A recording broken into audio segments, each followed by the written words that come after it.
ready to tackle ADP 305, specifically Chapter 7.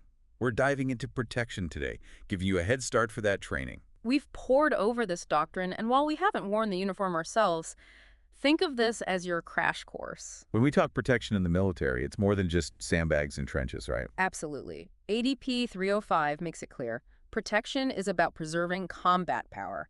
That's your people, military, and civilian, the vital resources, the infrastructure, and keeping a strong fighting force. It's on the commander, woven into every single plan, every decision. Big picture thinking from the get-go. Exactly. Picture yourself leading a mission. This view of protection changes how you plan, how you execute. It's being proactive, thinking steps ahead, the impact on your team, resources, even the environment. You see how crucial foresight is in military ops.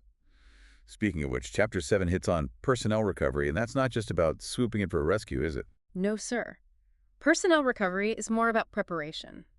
Imagine having a plan ready, any what-if scenario, training, equipping, meticulously planning for recovery if someone's isolated, goes missing, captured even. And that's where Special Operations Forces come in, right? Exactly. SOF units are uniquely prepared for this. Their skills, operating in high-risk areas, clandestine exfiltration, navigating hostile territory, that's their wheelhouse. Almost like they wrote the book on personnel recovery. In a way, they have. The chapter stresses self-recovery for SOF personnel. Given their missions, deep behind enemy lines, they can't always count on immediate help. They're their own first line of defense. Talk about resourcefulness under pressure. What about non-conventional versus unconventional assisted recovery? Those sound interesting. Think of it this way. Non-conventional assisted recovery is discreetly using local, non-military resources, maybe a covert network, informants, even smuggling routes for extraction. Unconventional, on the other hand, that could be a daring rescue op, civilian aircraft, vehicles, anything to avoid the enemy, real movie stuff. Paints quite a picture. They think of everything. But it's not just our people, right? Populace and resource control comes into play too. Absolutely. Imagine a conflict zone, chaos everywhere. Populace and resource control is about order and all that. Ensuring the safety of civilians, managing resources, providing aid, preventing disease, keeping essential services running. Minimizing the impact of war on civilian life as much as possible. Exactly. And it's also about strategically preventing the enemy from using the local population or resources to their advantage. Delicate dance between protecting our interests and those caught in the middle. Reminds me of that saying, no battle plan survives contact with the enemy. Very true. And that's where risk management comes in, wouldn't you say? For sure. Chapter 7 is clear. Risk management isn't playing it safe. It's about calculated decisions when things are changing fast. Right. It's about recognizing some risk is unavoidable in any operation. It's about understanding those risks, the potential impact, and making tough calls, accepting some to make opportunities while mitigating others. Like balancing a scale. Precisely. Commanders assess how likely something is to happen and what happens if it does. Sometimes taking a calculated risk is the only way to achieve the mission, but it's always a judgment call.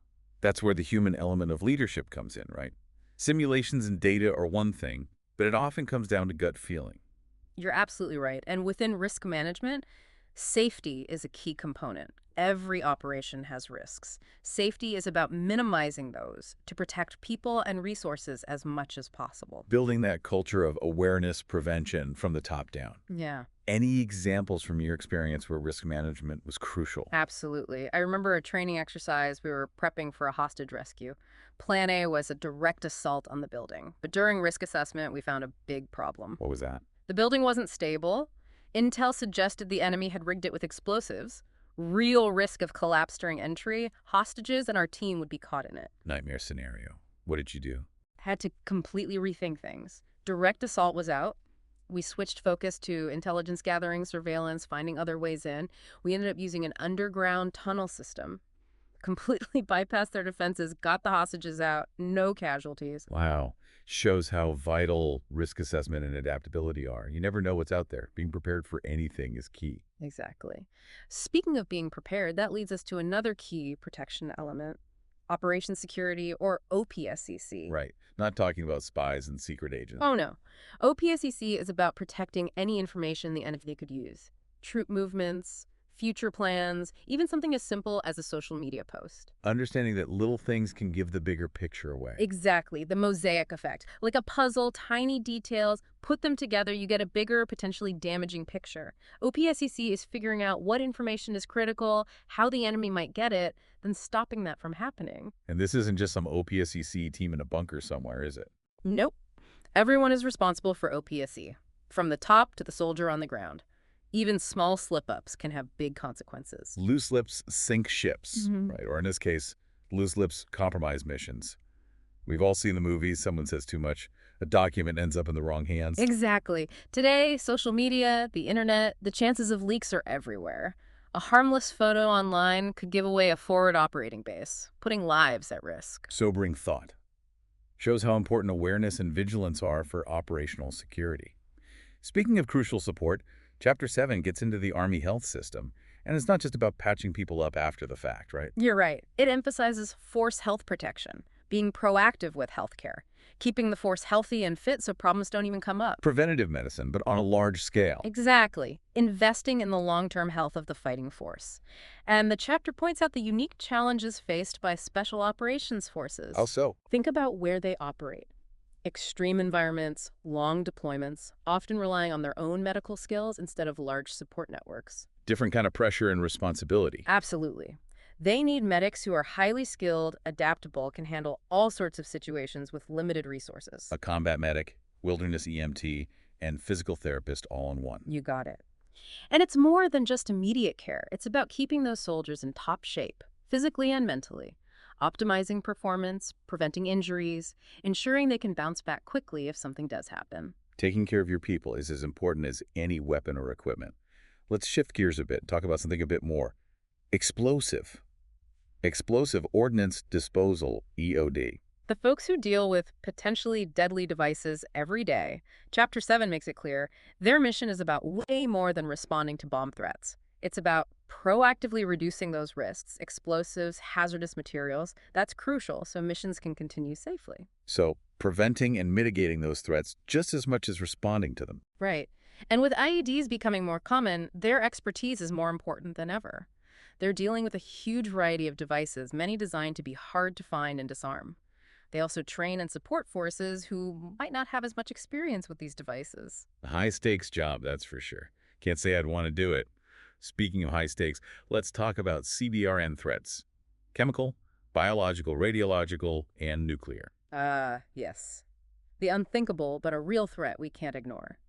Chapter 7 doesn't downplay the danger of these weapons, and it really stresses how important it is to be ready if something happens. Because it's not a matter of if, but when, Yeah. right? Those threats are out there. We have to be ready. Exactly. And it's more than just having decontamination procedures ready after an attack. It's about a whole strategy that includes prevention, being prepared, responding, and recovering. A team effort, everyone has their part. Exactly. And again, we see Special Operations Forces playing a key role. Because they can operate in those high-risk, potentially contaminated areas. You got it. They have the regional knowledge, language skills, and the ability to build relationships with locals that makes them so valuable in these situations. It's a lot to think about, but being prepared for CBRN threats is a must in this day and age. Let's talk about what I think is one of the most critical parts of protecting civilians. Absolutely. ADP 305 is clear on this.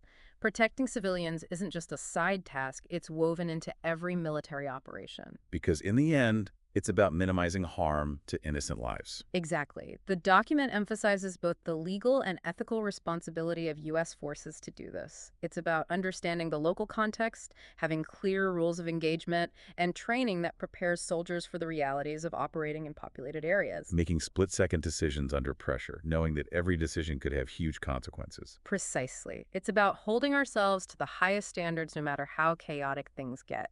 A good reminder that protecting civilians is more than just a military objective, it's a moral one. We've covered so much. The wide-reaching definition of protection, the challenges of personnel recovery, the importance of OPSEs, even the threat of CBRN attacks. This chapter really touches on just about everything when it comes to military operations. For sure. It's been an eye-opener. As we move on, keep this idea of a protective umbrella in mind. A shield that covers not just our troops and resources, but the civilians often caught in the middle. What does that make you think about? How can we, as military professionals, make sure our actions reflect this commitment to safeguarding everyone under our protection? That's a great question, and it's something we'll dig into more as we keep exploring protection in ADP 305. Powerful image, isn't it? This protective umbrella isn't just about physical safety, though. It's about an environment where everyone feels safe, supported, respected. You realize protection is about building trust just as much as deterring threats. Absolutely. And that trust, it's not always easy to build, especially in those unfamiliar, unpredictable environments. You're right. Chapter 7 touches on this, talking about cultural sensitivity, those nuances of the local context. What's okay in one culture could be a huge no-no in another. Exactly. Even a small cultural misstep can have big consequences. You could lose trust, put the mission at risk. Knowledge is power, as they say. Understanding the culture is just as vital as understanding the terrain. Couldn't agree more. Speaking of knowledge, let's talk about a different kind of protection, protecting our forces from an unseen enemy: disease. Chapter 7 digs into the Army health system, its role in force health protection. Because a chain is only as strong as its weakest link. A sick or injured soldier can't exactly contribute to the mission. Precisely. Force health protection, it's about being proactive, thinking about health and well-being in a holistic way, making sure our soldiers are not just physically fit, but mentally and emotionally resilient, too. Creating a culture of wellness, making it part of everything we do. You got it. And this is even more crucial for those on the front lines, especially special operations forces. Because they're often operating in tough conditions without the usual access to medical facilities. Exactly. They need to be adaptable, resourceful, ready to handle a whole range of medical situations, often with minimal support. Like they have to be their own mobile medical units. Yeah. What sorts of challenges do they face, specifically with force health protection? Well, think about their missions. Prolonged exposure to extreme climates, limited access to hygiene, the constant threat of diseases. They deal with things most of us can't even imagine. No wonder preventative medicine and taking care of themselves is so important. Absolutely. And their medics get specialized training to deal with these unique challenges. They're not just medics, they're wilderness EMTs, tropical disease experts, even physical therapists on the fly. Incredible what they can do with limited resources. Really highlights how important ingenuity and being able to adapt is in those situations. Speaking of highly skilled folks, another group vital for protection, explosive ordnance disposal, EOD teams. The men and women who put themselves in harm's way to keep others safe from those devastating devices. Chapter 7 really emphasizes their mission isn't just responding to bomb threats.